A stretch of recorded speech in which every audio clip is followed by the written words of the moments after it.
Namaste, beautiful. Welcome to an ode to Shavasana. Shavasana is one of the most beautiful asanas that we have.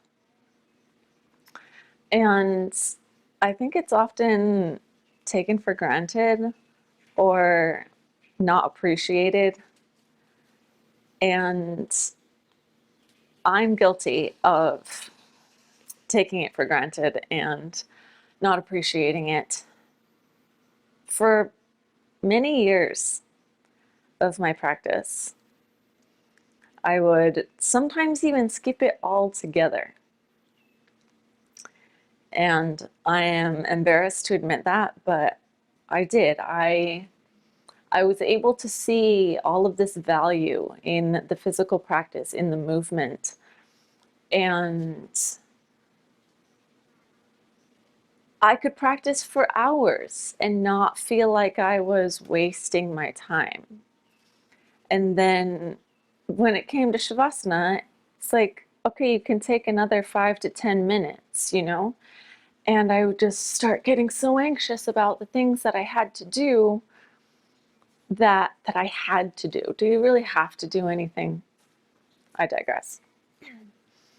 That I would maybe stay for a minute and then go on with my day.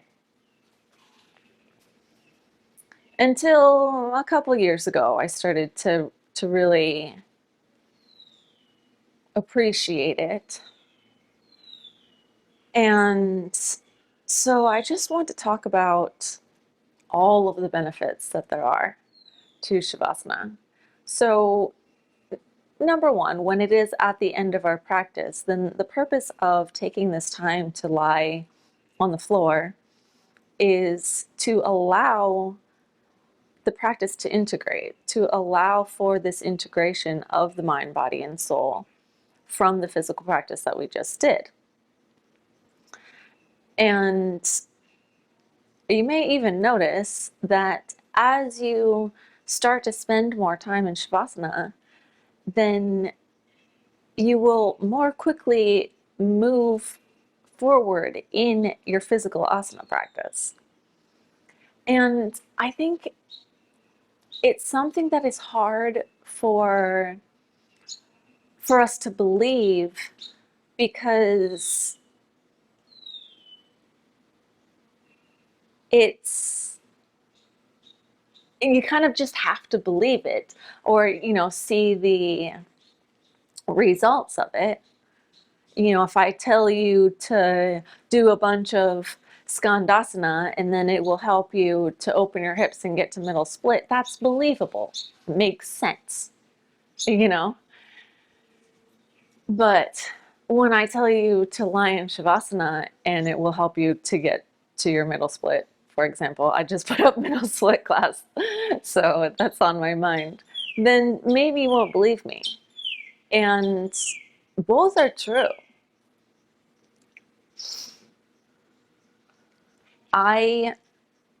After college for 4 years, I worked at a psychiatric hospital. I had other jobs in psychology as well. So my life was dedicated to mental health in a pretty Western way. But the one of the main programs that I worked at was a dialectical behavior therapy program. And dialectical behavior therapy is actually developed from both cognitive behavior therapy, which you might know about, and from meditation and mindfulness. And I actually know personally the person who started it, Marsha Linehan. I met her when I was working at the program. She had one of her private patients came to our program, and I was quite close with this person, and so I spent time talking with her and learning from her. I would listen, to the advice that she gave to her patient if I had to call her. And she also was quite close with the director of my program. And something that they would both say often was lie on the floor and wait till it passes. And this is Shavasana. That's what Shavasana is, right? You are just lying on the floor. And so when you take Shavasana, whether it's at the end of your practice or when it is a time that everything feels like the world might end and you feel the worst you've ever felt inside, and believe you me, I have felt that way before. So I'm speaking from deep personal experience when I say that when I have felt my worst, when I wanted to not be here on this earth anymore, when I just wanted something that would alleviate the pain that I felt inside, the thing that has helped me most is Shavasana. I would not say that if it were not true. So this morning I felt really tired and I wanted to make some kind of video. And so I was asking myself, what do I think is the most important message, the most important thing that I can deliver right now to anyone who may be viewing?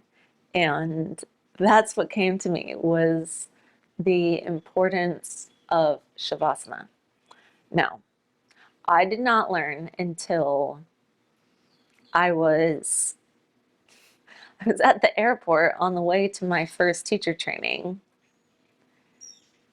It's a long story, but I I spent about 24 hours longer than I wanted to at CDG airport due to things that don't really matter. And so I spent that time starting to read some of the books that we were going to be going through in my 200-hour teacher training. And so, of course, one of them names many of the hatha asanas. And I got to Shavasana, and that was when I first learned that Shavasana actually in English is corpse pose. And I was like, oh, that's why every yoga teacher, even if they don't use Sanskrit for anything else, use the term Shavasana, because what are you going to say to your students? All right, let's get into corpse pose. It sounds quite morbid. But so then I was just considering this as I was going through my gentle Pawan Mukta Asana this morning before I got to my meditation. And I started thinking about the corpse pose and how it's actually quite beautiful.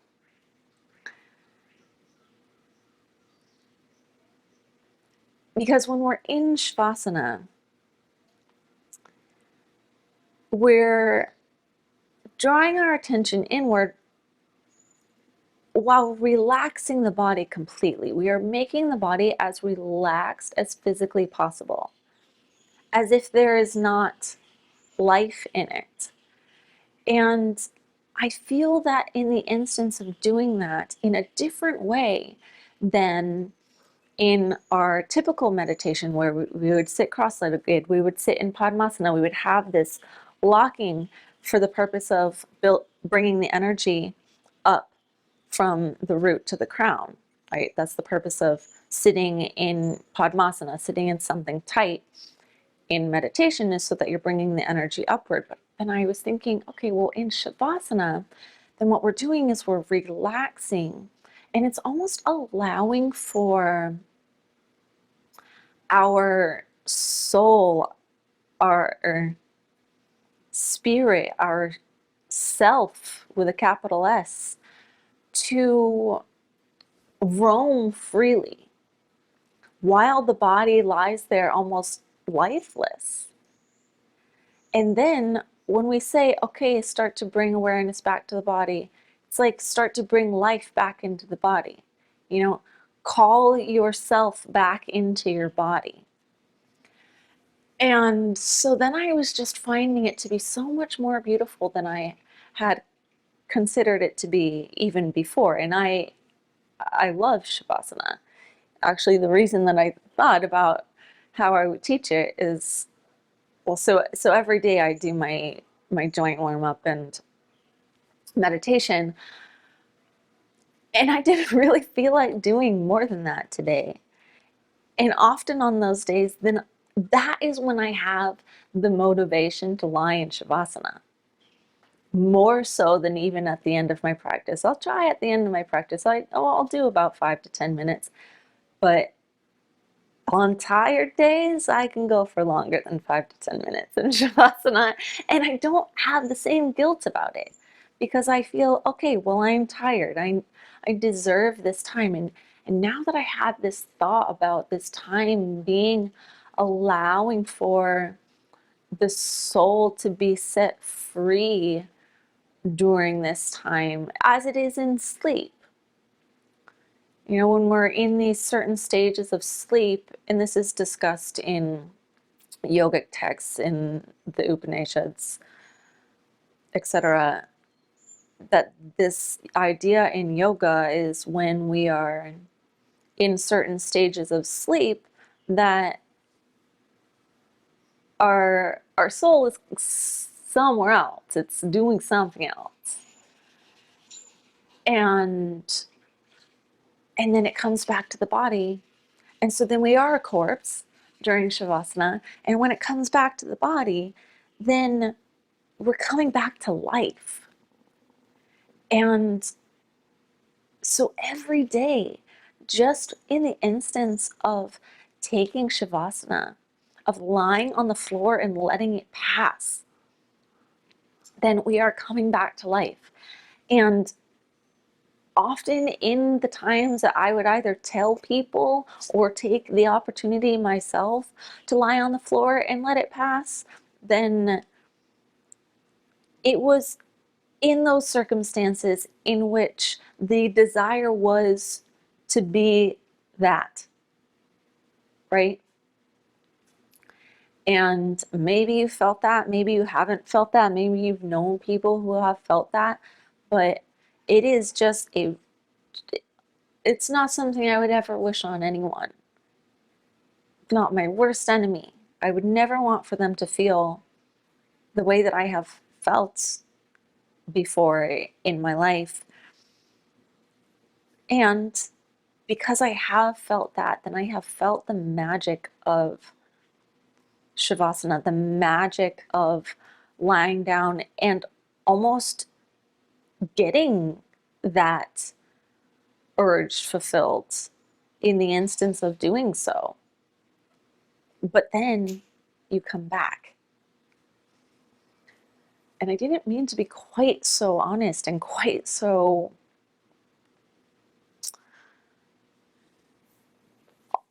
I don't want to say it's dark, because to me it doesn't feel dark, and I understand that maybe the things that I just said might be experienced as being dark.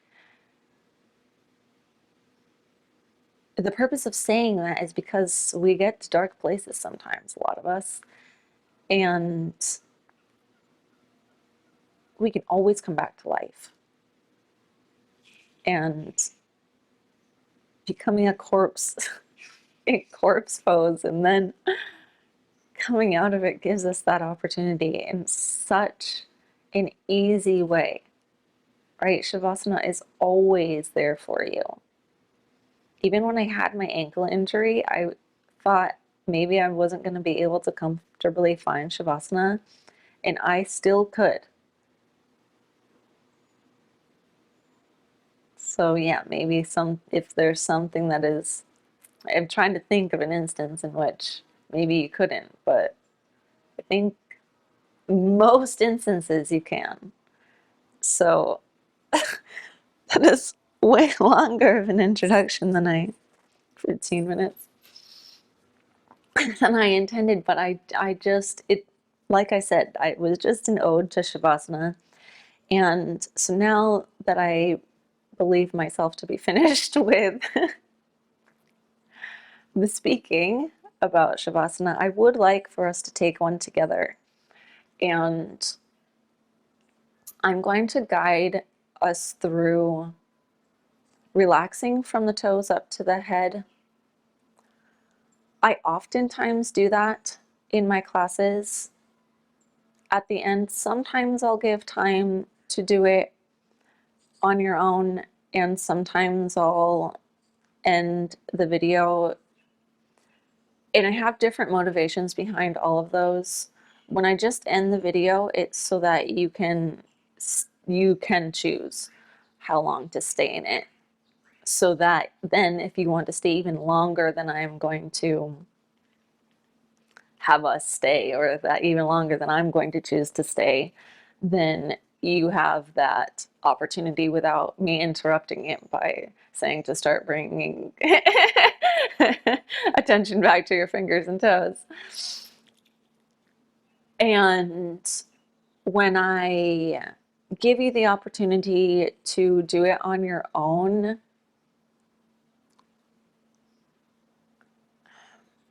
it's just an intuition thing, I guess. I guess in those moments, then maybe those are the moments that I feel maybe I've better prepared you for that in the practice. I don't exactly know how to put words to it, to be honest. Most often, I choose to guide through the relaxing of the toes through the head. And the reason that I do that is because I think that it is quite a frequent thing, quite a common thing to want to skip Shavasana. And if I'm speaking and I'm guiding you, then it feels that it is easier to stay because it feels more like it's still part of the class. So that's why I usually do that.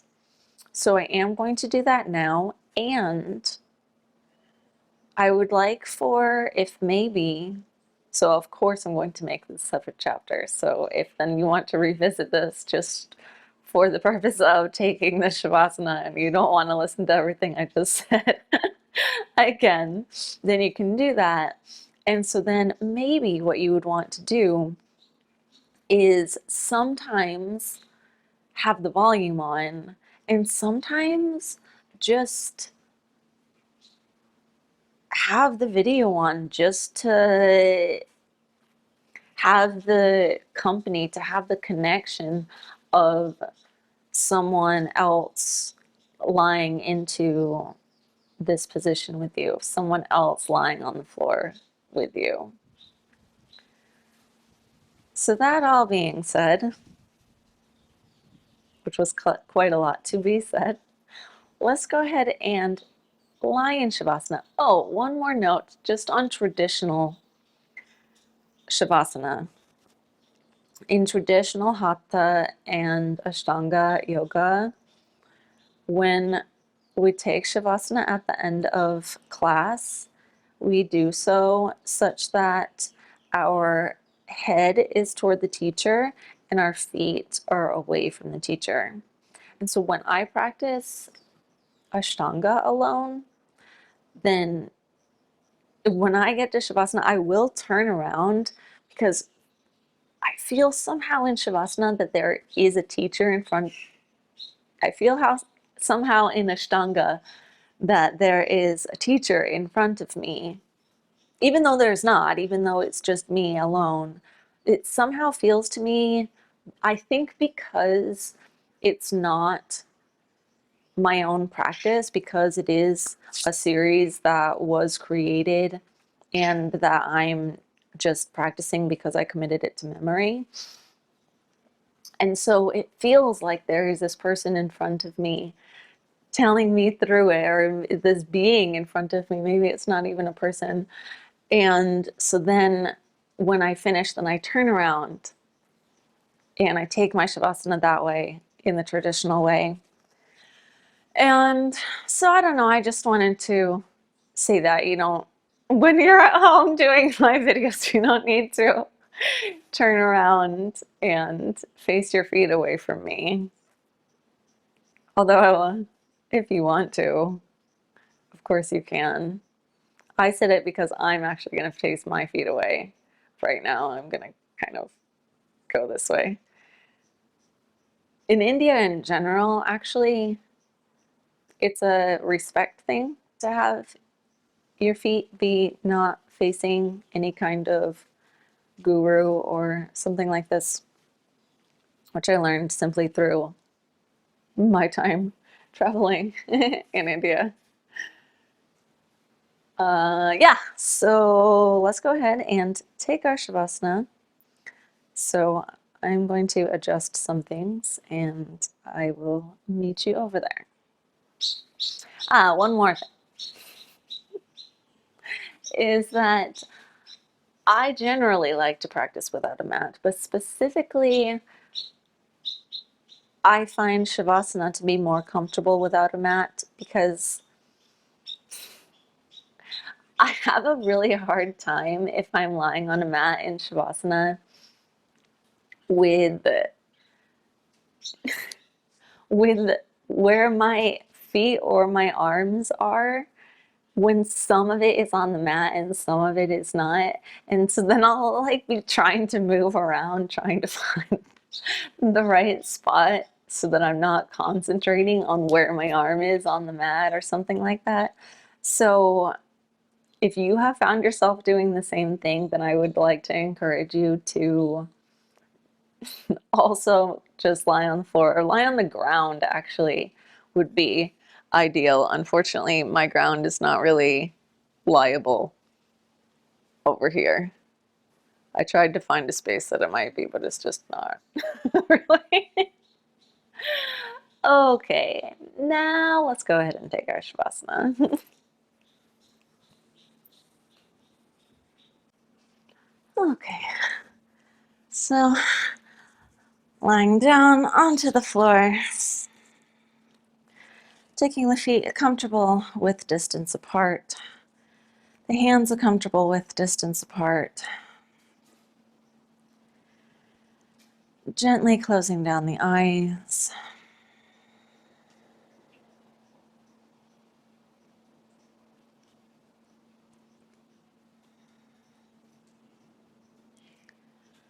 And let's start to relax from the toes up to the head. So relaxing the tips of the toes.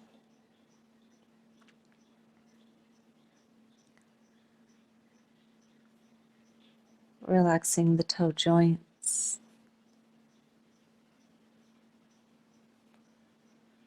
Relaxing the tops of the feet.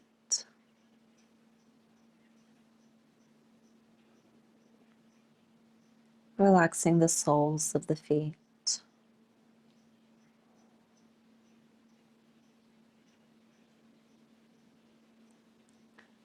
Relaxing the ankles.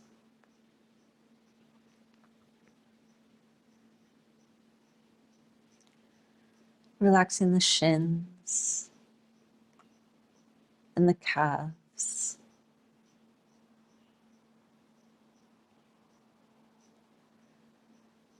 Relaxing the knees, the tops of the knees, and the backs of the knees.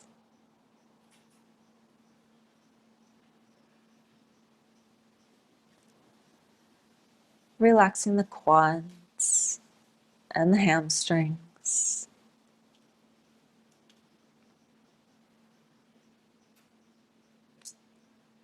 Relaxing the pelvis.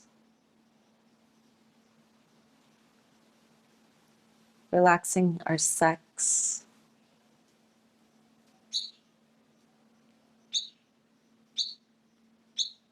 Relaxing the hips. Relaxing the tailbone.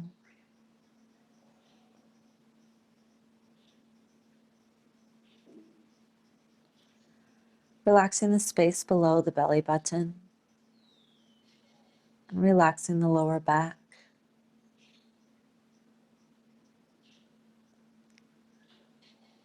Relaxing the space around the belly button. Relaxing the middle back.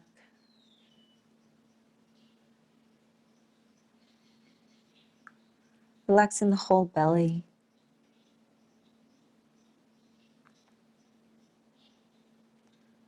Relaxing the ribs and the lungs. Relaxing the heart. Relaxing the chest and the upper back.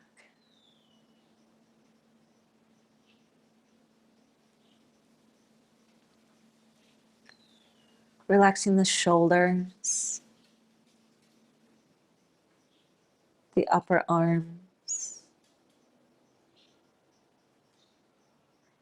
Relaxing the elbows and the backs of the elbows.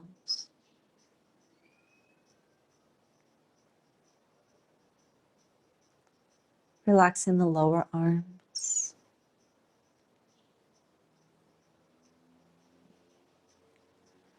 Relaxing the wrists,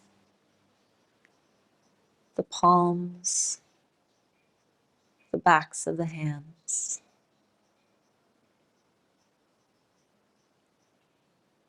Relaxing the knuckles. Relaxing the fingers and the tips of the fingers.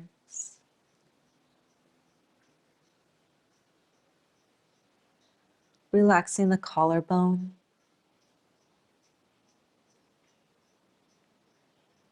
Relaxing the front of the neck and the back of the neck.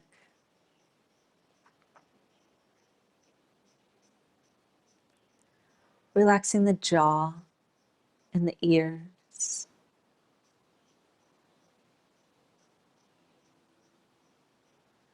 Relaxing the mouth, the teeth, the lips, and the tongue.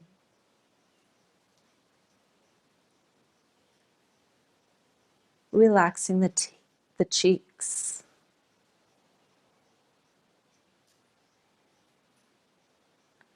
Relaxing the cheekbones.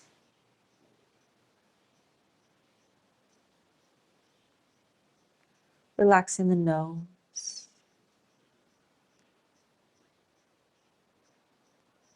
Relaxing the eyes and the space between the eyes. Relaxing the eyebrows and the space between the eyebrows.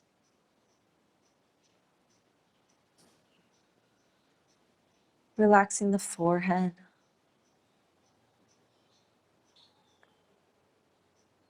Relaxing the entire head, the crown of the head.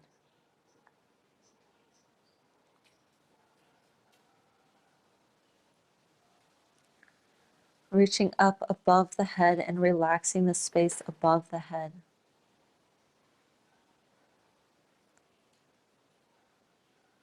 Relaxing the space around the entire body. And as you relax the space around the entire body, it allows the body to feel safe, to feel protected. And as the body feels completely relaxed, but also safe and protected,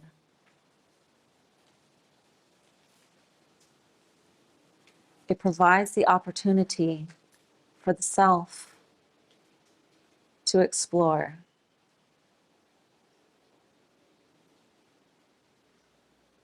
And we allow that now.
And when you're ready, with an inhale, begin to call yourself back into your body.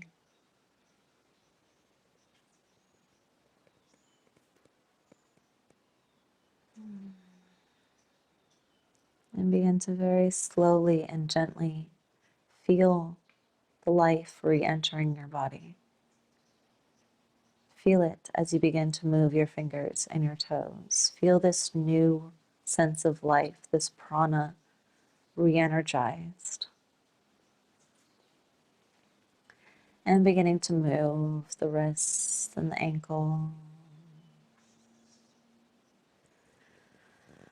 And start to find movement in the arms and the legs. Maybe reaching up like you just woke up in the morning or you just came back to life.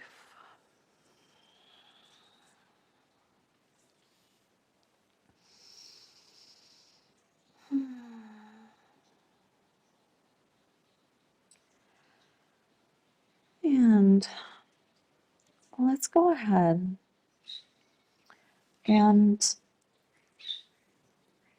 instead of rolling over onto the, so let's first roll over onto one side. And then let's continue to roll all the way over into child's pose, continuing to keep the eyes closed. Let's sit back onto the heels, take the forehead to the floor, and take the hands behind you toward the feet, allowing the shoulders to relax down.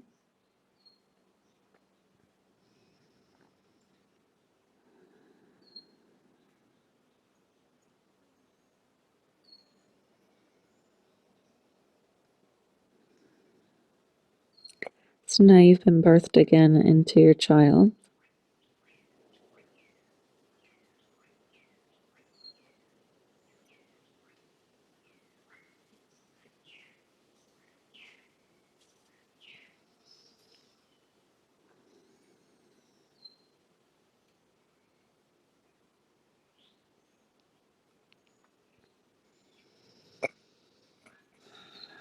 Let's begin to move back and forth here.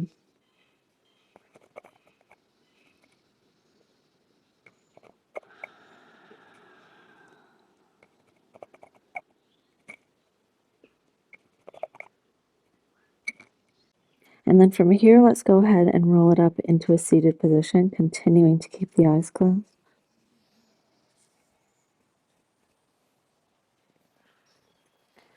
And you can either stay sitting on the heels or you can come into a simple cross-legged position.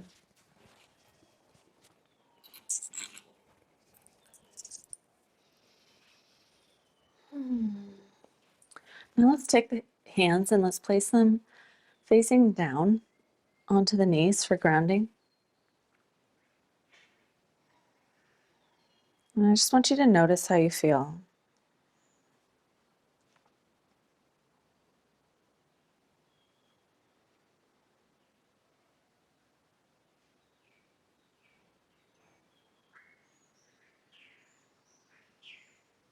And when you're ready, you can go ahead and blink open the eyes.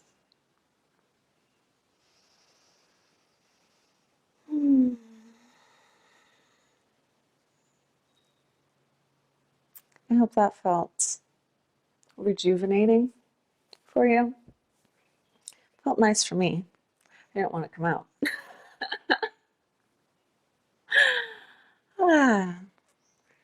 So I think that concludes my little ode to Shavasana. Feel free to revisit whenever you want. And otherwise, thank you for being here with me, for trusting me and allowing me to guide you. I will see you in the next class. With so much love. Namaste.